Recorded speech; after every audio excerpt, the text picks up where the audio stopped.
Bismillah, alhamdulillah, salatu wassalamu ala rasulillah wa ala alihi wa sahbihi wa man walah wa ba'd. Last week we talked about hadith Jubair ibn Mut'im radiyallahu anh, that the Nabi sallallahu alayhi wa sallam said, La yadkhulu al-jannata qati'un. That the Prophet sallallahu alayhi wa sallam said, the one who cut the ties with their kinship will not enter paradise. And cut the ties. And then Sufyan explained that by saying, cut the tie with the kinship. Sufyan ibn Uyaynah rahimahullahu ta'ala.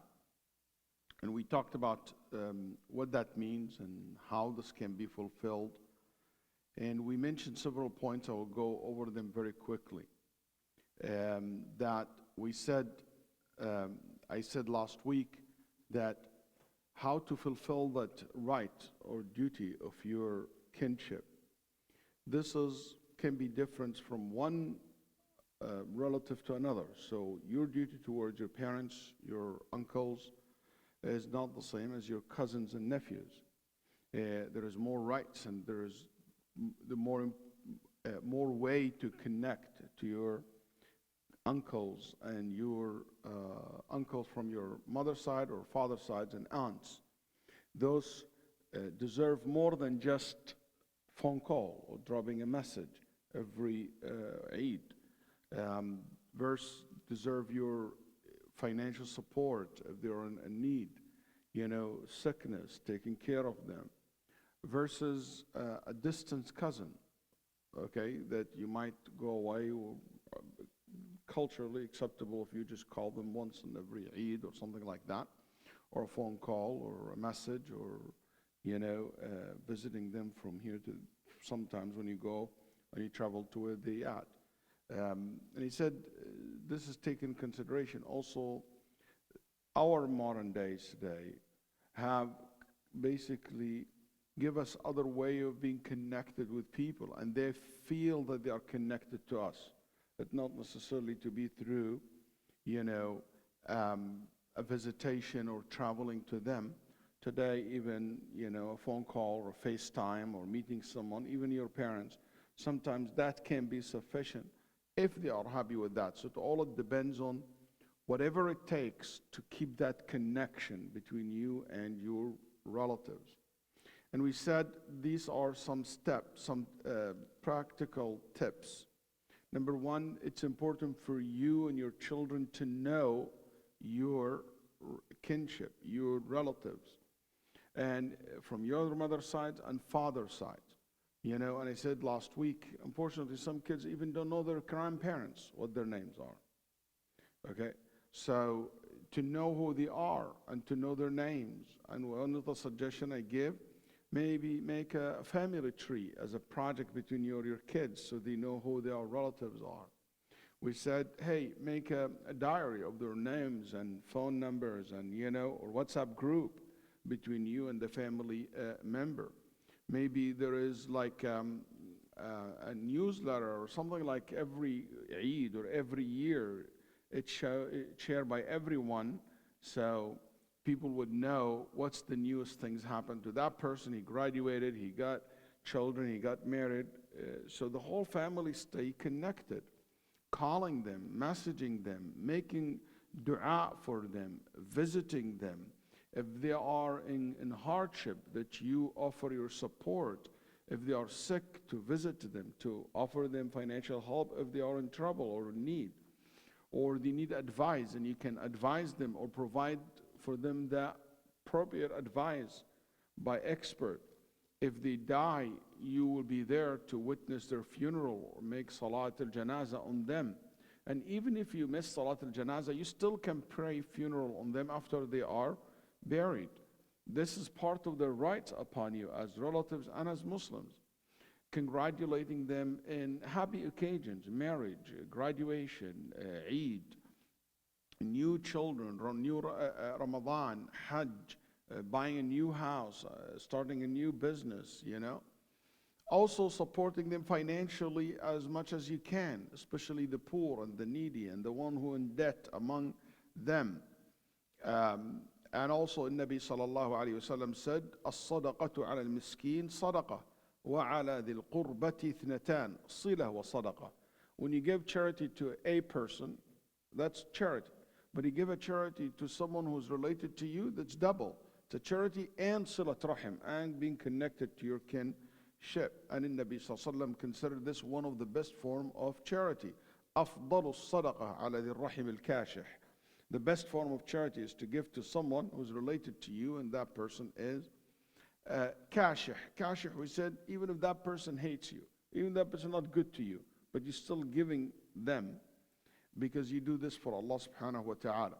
Part of being connected with your family, an-nusх, giving the advice, giving an amr bil ma'ruf wa nahy anil munkar. If you see one of them don't pray, you advise them.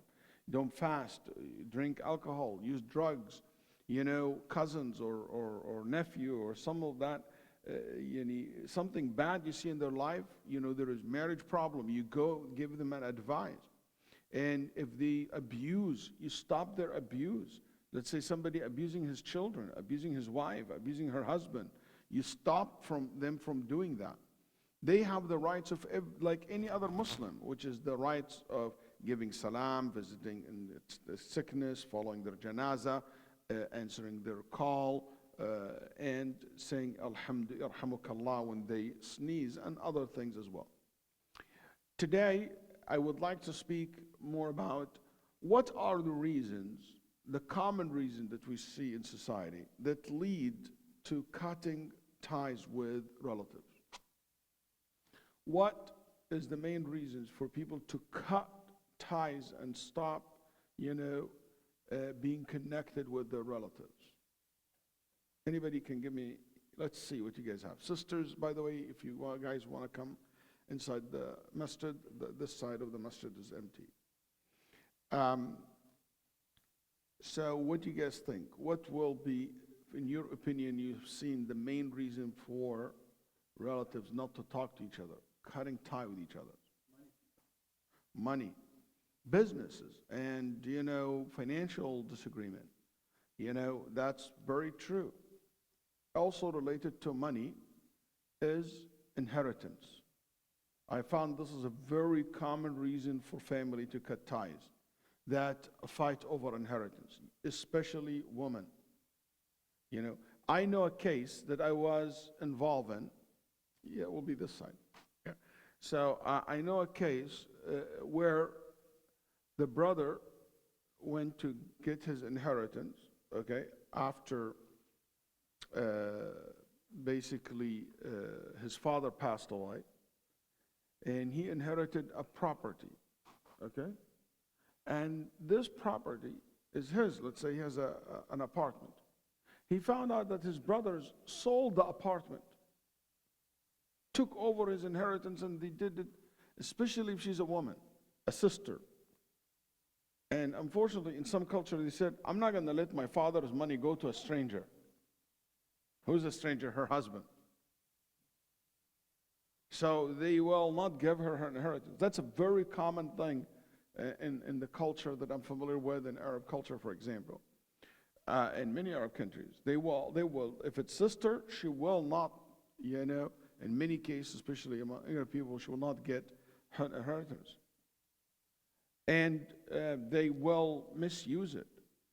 So that's another fight over the inheritance will be a big problem. What else?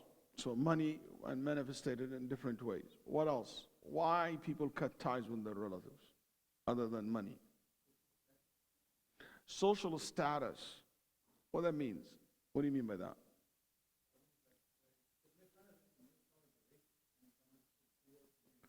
Yeah, so basically when there is a big difference in social status, somebody is very rich, somebody poor. So the rich became arrogant, and arrogance is the reason. He's so arrogant to be seen with his poor cousin or a poor brother or I'm very successful businessman. I don't want to be associated with my father. I remember a case of a homeless guy. His own son was a very successful, powerful businessman. And he said, I don't want to be Mrs. with my father who's homeless. It's sad. And that's, by the way, I'm talking about our community. I'm not talking about like somebody lives in the green moon. Somebody lives in Houston. I will not associate myself with my cousin. My brother is just a loser. I don't want to be seen around him. I'll tell you something. I see this because this has to be taught from the beginning. A young man like Yusuf, for example, he's in high school, he's senior high school, you know. He don't want to be seen with his little brother. He feels shame to be around his brother or sister. And that's a common in college. They grow up a little over that phase. So we cut tie. You know, brothers fighting inside the house, they don't talk to each other. Sisters. We need to make sure that this message heard by, you can't, there's nothing in the world should stop you from talking to your brother or to be mean to your brother. That's haram. This is a very serious sin.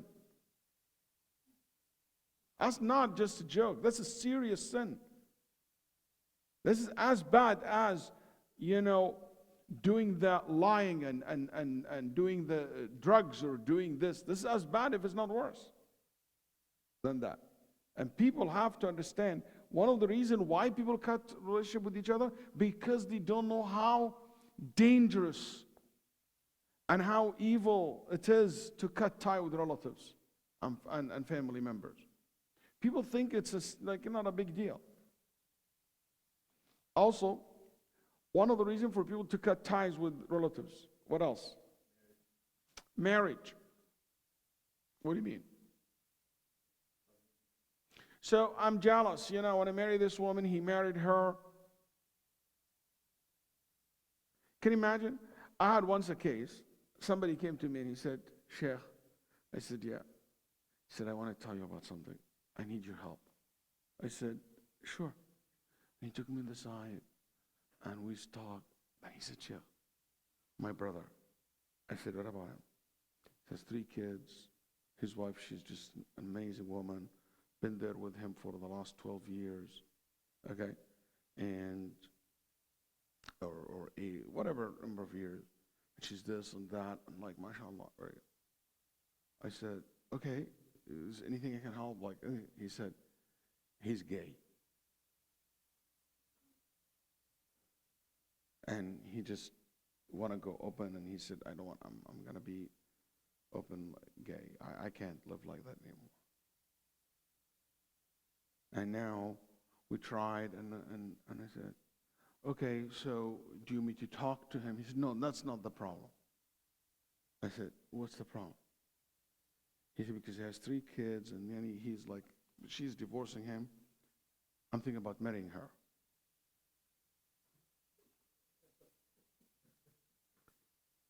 He said, he said, my brother is not the problem. The issue is not my brother. The issue is I want to marry her. I was like, what's going on in the world? Is this the issue now? It just drives me crazy when I see stuff like that. I said to him, if you marry your brother's ex, how do you think your relationship with your brother will be? Like, how would you talk to each other? He sees you with his wife and his kids like uncle, father, step uncle, whatever that's going to be. You know? It's like the whole wire's like mixed up. That's basically, I said, if you do that, you're taking a step to cut your brothers off. So I'll give you another one. Also in Houston. Somebody told me he was proposing to a girl. Anyway, he didn't like the girl. Then he ended up, breaking up with the girl. He did not marry her. It just engaged her. Then he married her mother.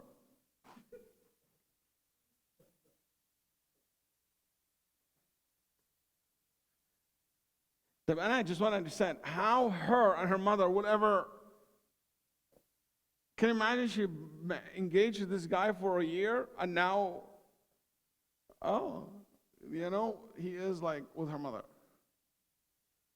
So yes, I agree. Marriage can be a problem, and there is manifestation of this. Maybe this more severe manifestation of it, but it does exist.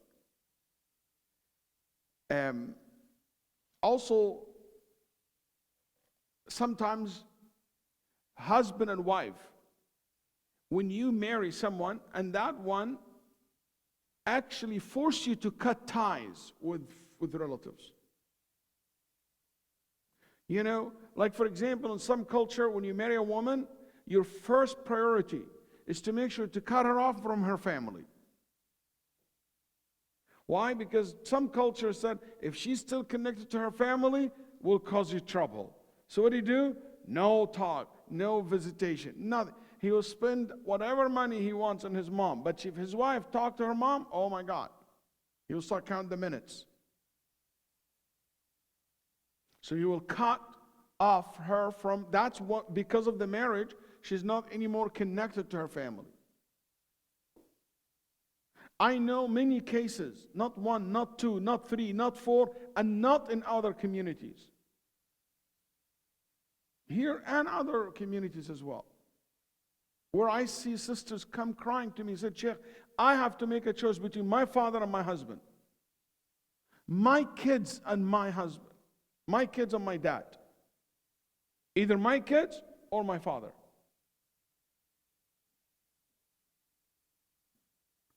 That's ridiculous. That's one of the reasons for cutting ties, force. How many brothers, their wives turn them against their parents, turn him away from his mother, keep feeding him against his sisters, and so forth. So one of marriage can be a real issue here in causing trouble and cut ties between family members. May Allah protect us. What else?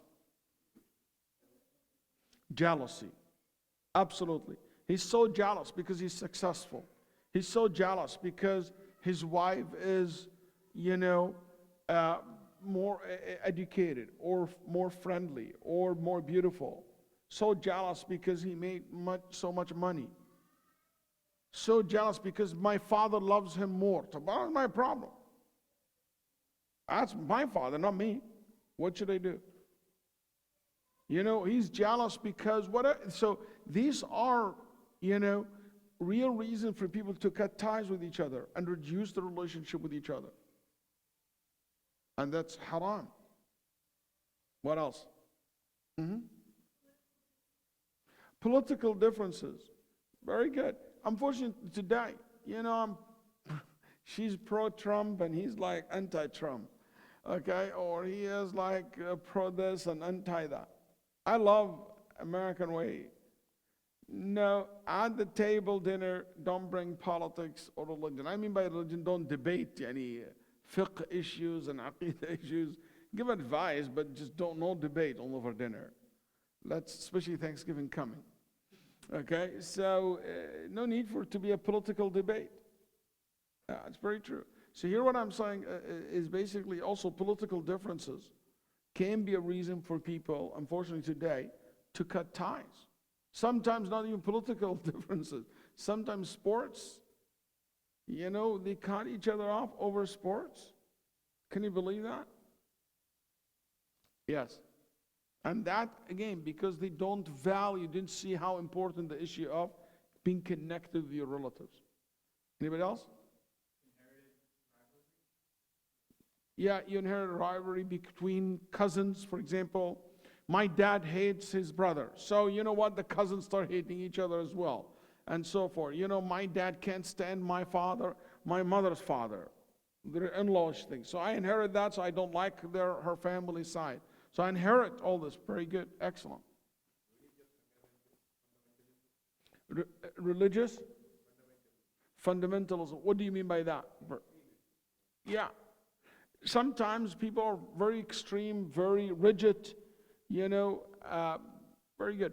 You need, very close to this a point that I have, which is has to do with the religion and other area, which is some family members just too nosy. They like to basically force their opinion, religious opinions, religious positions, political opinions or positions, whatever, over others. And sometimes also they like, sometimes you cut people off because they are too nosy. How much you make? Wow. What's your husband's salary? What do you do? Khalas, why not pregnant? Excuse me? You became my doctor now? You know? Like some people act as your doctor, your shrink, you're like your counselor, and your lawyer too, and your CPA. You know, they want to know everything about your life, even relatives, so you start cutting them off. So being nosy lead people to stay away from each other. Also, stinginess. Stinginess lead to cutting ties with people. Because I don't like to be around someone so stingy. Bakhil, miser. Also, businesses, as we said earlier. One of the things also, some people like to reprimand you a lot, to make you feel bad. Every time you see this uncle, he keeps saying, where are you? I haven't seen you. Khalas, this has happened like ages ago. You did this, and you did this, and your father did this. And every time the same story again and again and again. Try blame you, try to bring the old stories, what happened in the past, why this happened, why we don't see you, why you do this, why you do this, why you do that. Khalas, I can't take this anymore. So this is another problem that I see between relatives happen a lot. And some people, every time you go to them, why didn't you do this? Oh my God. Like one of the things, just, I'm going to give it, even it's not directly related, but one of the things that's interesting. Some people just like to criticize everything you do. And I'll tell you a rule about criticism. Even if it is something constructive, if it's constructive, it's a valid point, but there is no benefit from it, don't say it. Okay? So, for example, you know, Abu Ala went and he bought a car. Khalas, he signed the deal, he got a Lexus. Yalla Abu Ala, got a Lexus. He got a Lexus. And mashallah, he signed the deal with the dealer, he put the down payment. Khalas, there's no way he can change the car. He's stuck for the next 5 years making these payments. Then I come and I said, mashallah, did you buy it? He said, yeah, what did you buy, Lexus? Come on, man. Why in the world would you buy Lexus? Who in the world want to ride a car has a loser sign on it? Okay? So, you know what? With the same amount of money, I could have get you a 20%, 30% less. I could have get you, you know, a Camry, or can I get you like this? Or, you know, there's Mercedes even. And I make him feel so bad about his choice. Even if I have a point. But there's no benefit of this. You're just making him feel bad. Khalas, I bought the pants. You know what? I saw it in that store, $20 less. Why would you say that? He cannot. He wear it. He cannot return it back. You just make him feel bad. You just zip it. Don't say anything. We have to learn, because if you always say this, you make people feel bad. People don't like to be around somebody who makes them feel bad. Arrogance. People don't like to be arrogant. And as I said, ignorance is another reason why people don't care. I don't know that I'm obligated to be connected to my cousins. I don't know. I don't know that it's important to know my nephews and my cousins. I don't know that I have to talk to my uncles. You know, I just simply, I don't know. And that's one of the reasons that people don't connect with their relatives. Al-ulama rahimahullah ta'ala said, the people when it comes to the relationship with their family members are different categories. The first category, the one who try to reach out to those who cut them off and those who are bad to them. Yani you are good to them, but they are bad to you. And the best example is Muhammad sallallahu alaihi wasallam. He never held back from reaching out to his uncles. Even Abu Lahab was very bad and mean to him. His relatives from Quraysh sallallahu alaihi wasallam. When he entered Mecca, he said, "What do you think I will do to you?" They said, "You are our brother, our cousin. You will not do anything bad to us. We know that." He said, "Yes, you are free." After all these years of animosity. See?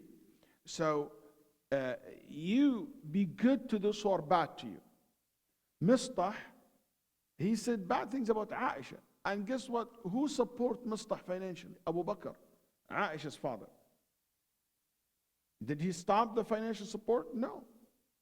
ولا يأتلي أولو الفضل منكم والسعة أن يؤتوا أولي القربى والمساكين والمهاجرين في سبيل الله وليعفوا وليصفحوا. Don't hold back from helping and supporting your relatives and the faqir, the poor and the needies.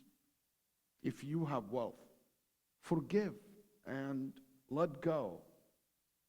Don't you want Allah to forgive you and let your sins go? ألا تحبون أن يغفر الله لكم والله غفور رحيم. That's why Abu Bakr, when he heard the verse, he said, "I will continue," because he thought about stopping the financial support to Muslims. I said, "I will continue support him because I want Allah to forgive me." So that's the first category. The second one, so you connect with those who are harming you. The second, that you connect with those who don't harm you, but they don't care about being connected to you. You didn't see any harm from them, but you know what? They don't care for you, but you care for them. And the Nabi Sallallahu Alaihi Wasallam said, the real wasil, the one who really connect to his family and fulfill the meaning of being connected with kinship, is not the one who reach out to those who are reaching out to him. No, he's the one who reach out to people who don't care about him, who don't reach out to him. Number 3, that you are connected with those who are connected with you. My cousin called me and I called them back. Me and my brother, we good term. طيب. So that's the third level. Make the opposite is the different type of qati'atul rahim. Yani. Obviously, the worst type of qati'atul rahim is to cut off those who are good to you. Somebody is trying to be good to you, and you cut them off. In Nabi Sallallahu Alaihi Wasallam, when he said, "La yadkhul al-Jannah," will not enter Jannah, it doesn't mean that they are kuffar. It means they will not enter Jannah right away. They will not enter Jannah until they are punished, until they are questioned, until they will be delayed. They will be will not enter Jannah in a high level. So all this, but it doesn't mean that they are not going to enter Jannah at all. No, they will eventually do, because cutting ties with the relative is not kufr. The only thing take the person or will prevent the person from entering Jannah at all is the kufr, الشرك. Next hadith. عن المغيرة بن شعبة رضي الله عنه عن الرسول الله صلى الله عليه وسلم قال: إن الله حرم عليكم عقوق الأمهات ووأد البنات ومنع عن وهات وكره لكم قيل وقال وكثرة السؤال وإضاعة المال. متفق عليه. Al-Mughirah ibn Shu'bah radiallahu anhu narrated that the Prophet sallallahu alayhi wasallam said, Allah has made it forbidden for you, or Allah made it prohibited for you to be disrespectful, showing undutiful behavior to your mothers, to bury daughters alive, to refuse others their dues, and to demand things from others which are not worth demanding. And he hates that you engage in gossip, asking many questions about people's affairs, and wasting wealth. This hadith reported by al-Bukhari and Muslim. Al-Bukhari in the chapter Uquq al-Walidain, and Imam Muslim. Allah prohibited, forbade, mana. He asking you not to do these things. Al-Uquq al-uquq, يعني being disrespectful, undutiful, being not fulfilling the rights of your mother. حقوق الأمهات. طيب. Al-aq in Arabic language, it means الشق, which is when you tear something. So aqqa, shaqqa in Arabic language. Al-aq, it means you tear something. So imagine we as a family, and we're like this. Al-uquq is to tear it, basically to break that tie, to harm. So al-uquq is a very, very, very general word, which it includes anything that is not appropriate, anything which is not good that you do to your parents or to your mother or to your relatives. Al-ummahat. Okay? Anybody knows al-ummahat is a plural. The single word, the single is ammaha. I don't know if you ever heard that word. It's not Ummahat comes from the word ammaha. There's a difference between ammaha and Al-ummahat, different than, comes from ammaha, which it means only referring to a mother who is a beings. So can be referred to animals. She's the mother of the cow, the mother camel. Okay? But you cannot say this ummaha to the cow's mother, to animals. You only use it for human beings. Just interesting. The Arabs have a very, very interesting language. Wa'ada, okay, kawa'ada, which it means you bury her alive. And they used to bury their daughters alive because this is a common practice, or not a common, it was a practice in the Arab culture at that time. Question, does this apply to burying a boy alive? Yes, but he mentioned girls, daughters, because that's the common thing at that time. It's not a common that they will kill or they will bury their boys. SubhanAllah, I never thought that we will ever see in humanity this concept again. I'm not sure if you guys are familiar with all the debates about abortion. There is recently people calling for abortion, and that's the very, very far, far leftist, socialist type of ideas. They say that the child, when it's right after its birth, it should be the mother's right to decide if that live or not. So abortion even after the birth. And people start arguing that. And it should be the woman and the mother called to decide if that live or not. Yani, one of the shocking things was when we heard that even before delivery, even week or two or before delivery, they said the mother has the right to terminate the pregnancy. It doesn't matter how old the baby is.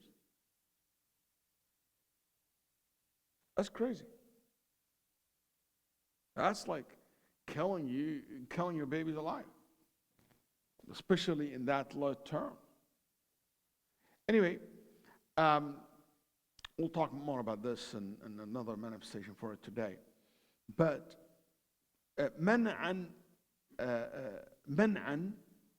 basically المنع هو القطع. منع means prevent. Yani you don't give people what they deserve. وهات comes from hati, يعني أعطني, give me. So you don't give people what they deserve, but you demand your full rights. You demand from people everything. And Allah said hates, and hates, it means forbade. When you see Allah hates something, it means something forbidden. That's why Allah subhanahu wa ta'ala said in the Quran, كُلُّ ذَلِكَ سَيِّئُهُ كَانَ عِنْدَ رَبِّكَ مَكْرُوهًا. Allah hates all these things because it's haram. And قِيلًا وَقَالٍ. قِيلًا وَقَالًا. وَقَالًا. And also it was reported قِيلًا وَقَالٍ. قال with no tanween. Also reported in Bukhari, قِيلًا وَقَالًا. And Arabic language, both is correct. What قِيلًا وَقَالٍ? قِيلًا وَقَالٍ, it means that you don't talk too much. Okay? Also it could mean you don't talk too much when you initiate the talk, and you don't talk too much when somebody asks you. Oh my God, there are some people need this hadith. You just talk about something. You want a quick answer. He gives you his life story. And you're not his counselor. It just people like in Nabi Sallallahu said, it just talk too much for no benefit, for no reason, for no benefit at all. Also, it could mean they talk too much because they keep telling what people say. They like to tell, oh, do you know what happened? Do you know what this? Do you know what that? And it just became like a live Facebook, telling you about everybody's life and everybody's what's doing in their life. So that's something that Allah subhanahu wa ta'ala hates, when people talk too much, either about other people, about things that's not beneficial, and that lead to next one, which is wasting time. And also wasting money, that Allah subhanahu wa ta'ala hates to see you wasting your money. We only speak for 45 minutes, the class, but I will just mention in 5 minutes, and we will call it for the night. What do we learn from this hadith? Number one, being bad or disrespectful or not fulfilling your duty towards your parents is haram. So why the Prophet ﷺ mentioned mother in particular in this hadith? He didn't say parents, he said mother. And Nawawi rahimahullah said reason. He said because boys and children intend to cross the line with mother more than father, because she's soft, she's weaker. The father, he will be worried that he will, if you became disrespectful, he knows how to straighten you up. But mother, people kind of cross the line because they don't have fear. So that's why it became more severe. And Allah and Nabi specifically mentioned, not because she's a mother, or also because mother forgive quickly. So I know she's going to forgive me, so I keep, crossing the line one time after another. Because I know in the end of the day, she will never have anything in her heart on me. But that doesn't give you the permission to cross the line. It doesn't give you the permission to keep doing the wrong things toward your mom. Also, from this hadith we learn, since the mother, there is more rewarding or more rewards in treating her extra good or good, there is more sin in treating her bad. As if she has because her status is so high. So that's why the reward is so high and the sin is so high at the same time.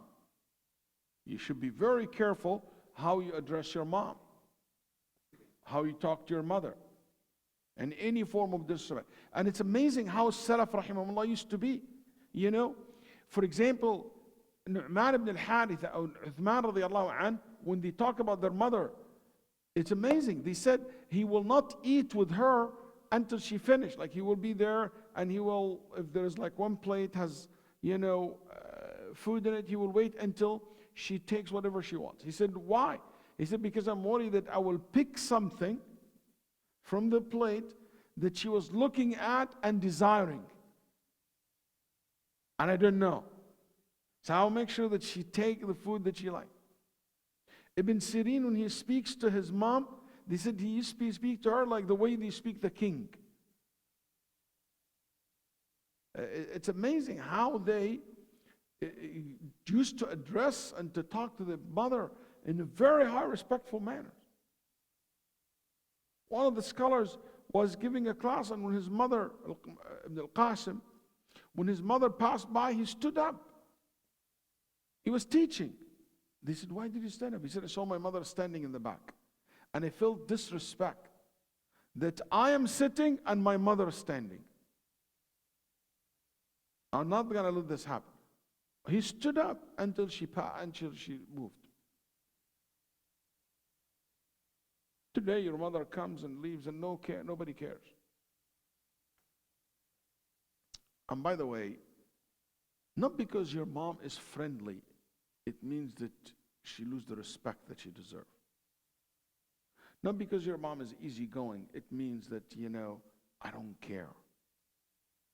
Not because mom comes from a culture that they don't have that kind of, especially if your mom is a convert or new Muslim, or she comes from a different culture, that these concepts is not very, big in her culture. It doesn't mean that you don't do the effort to make sure that your mom taking the respect that you deserve. Al-uquq is any form of disrespect, any form of harm. Okay? Is not allowed. Any form of disobedience. In Shara' or in Urf. Yani Sharia recognizes this as something bad in Islam, or culturally it's considered something bad. That's why Qatada said, doing like this with your hand, staring at her face, that's not allowed. That's a sin. Making them cry. طيب. What about if you disobey her and you stand against her will because she ordered you to do something wrong?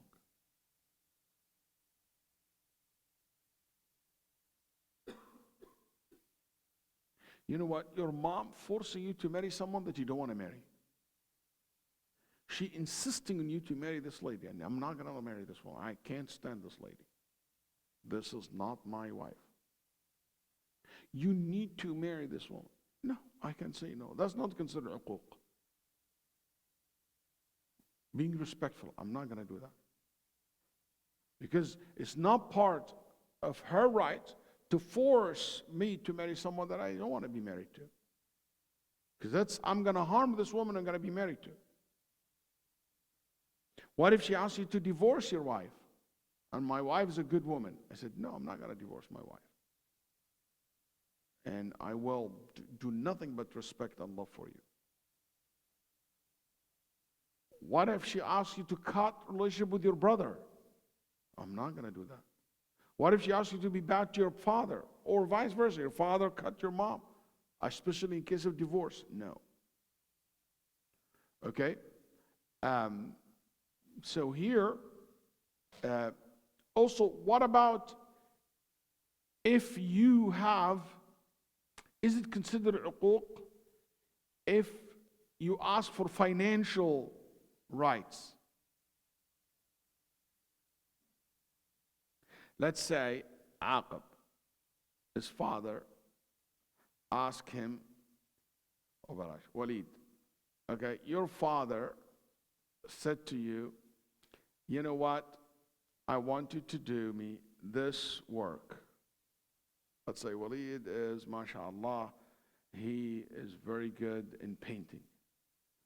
Okay, so his father hired him to paint this wall for $500. After he did the job, he said, I'm not going to pay you anything. Can he go to the court and ask for this money?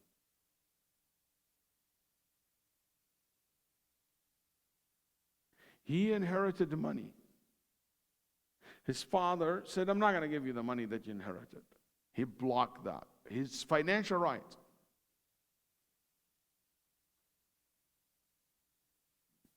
Okay?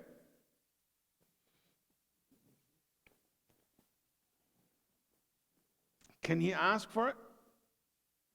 Some ulama said yes. And al-Bulqini said that, and he said because there is a man came to the Prophet ﷺ and he said, Ya Rasulullah, inna abi ijtaha mali. My father took my money.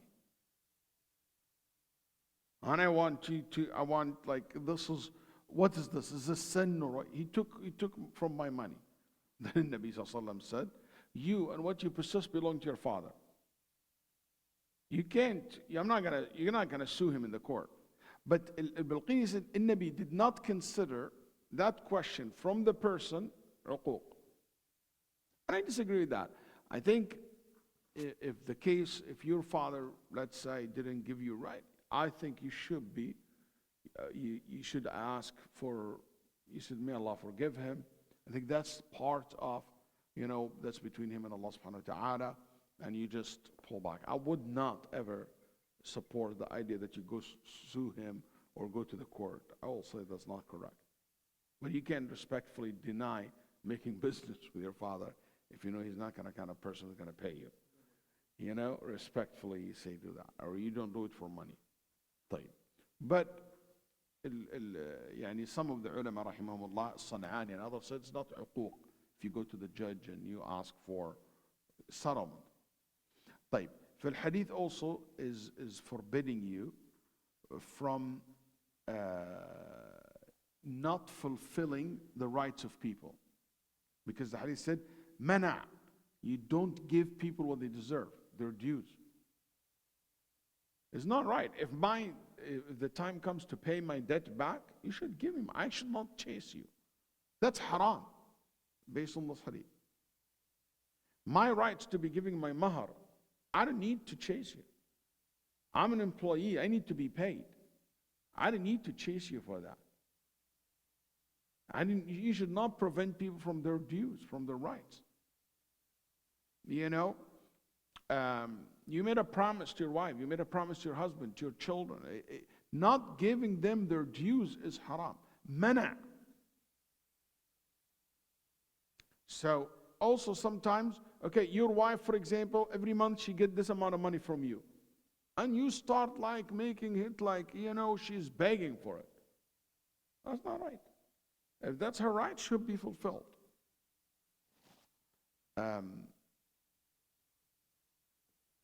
But if you prevent, something is not obligations on you.